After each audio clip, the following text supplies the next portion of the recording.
शेख अब्दुल कादिर जिलानी, जिन्हें गौसे आजम भी कहते हैं, बहुत बड़े बुजुर्ग और वली अल्लाह हो गुजरे हैं। आपकी सारी जिंदगी तबलीग और शात इस्लाम में गुजरी। बेशुमार लोगों ने आपसे रूहानी फैज़ हासिल किया। आज भी दुनिया आपकी तालीमात से फैज़याब हो रही है। आपको बचपन से ही इल्म हासिल करने का बेपनाह शौक था।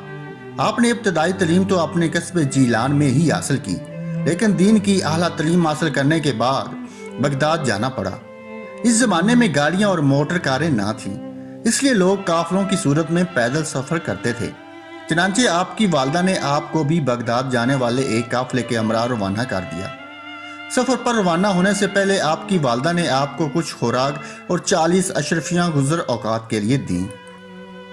आपकी वालदा ने ये अशरफियां आपकी कमीज की तह में सी दी ताकि महफूज रहें, और चलते वक्त आपको खास तौर पर यह नसीहत की कि बेटा हमेशा सच बोलना और झूठ के करीब ना जाना।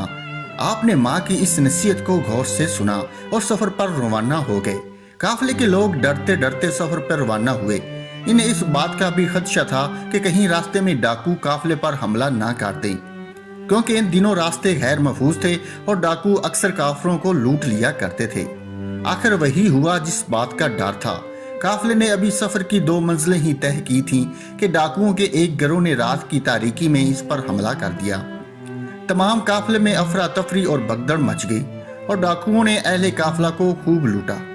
एक डाकू शेख अब्दुल कादिर जिलानी के पास आया और इससे कहने लगा, लड़के तेरे पास क्या है?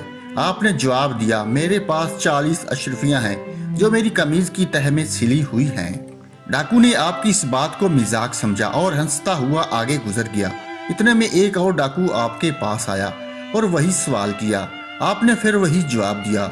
वो डाकू ये जवाब सुनकर हैरान हुआ और आपको पकड़कर अपने सरदार के पास ले गया। डाकू के सरदार ने तो अज्जब से आपको देखा और पूछा, लड़के सचमुच बता, तेरे पास क्या है? आपने वही बात दोहराई। आपकी ये बात सुनकर सरदार की हैरत की इंतहा ना रही। आपने अपनी कमीज की तह को खोला तो पूरी 40 अशरफियां जमीन पर गिर पड़ी। अशरफियां देखकर सरदार की आंखें हैरत से खुली की खुली रह गईं। इसने आपसे मुखातब होकर कहा, लड़के तूने सच बोलकर अपना राज क्यों फाश कर दिया, हालांकि तू आसानी से अपनी अशरफियां बचा सकता था। आपने जवाब दिया, मेरी माँ ने मुझे नसीहत की थी कि बेटा हमेशा सच बोलना। मैंने अपनी माँ की नसीहत पर अमल किया है।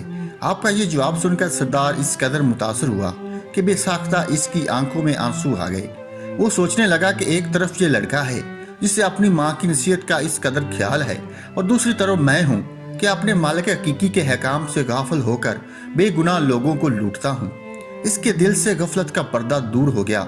इसने तौबा कर ली और काफिले का लूटा हुआ माल वापस कर दिया। इस तरह आपकी सच्चाई की बदौलत डाकुओं की इस्लाह हो गई और वो नेकी और परहेजगारी की जिंदगी गुजारने लगे। अल्लाह ताला मुझे और आपको सच बोलने की तौफीक अता फरमाए। उम्मीद करता हूँ ये कहानी आपको पसंद आई होगी। अगर कहानी अच्छी लगी है तो वीडियो को लाइक कर दें और दोस्तों के साथ ज़रूर शेयर करें। मज़ीद अच्छी कहानियों के लिए यूट्यूब चैनल को लाजमी सब्सक्राइब कर लें और साथ लगी बेल को भी ज़रूर दबा दें।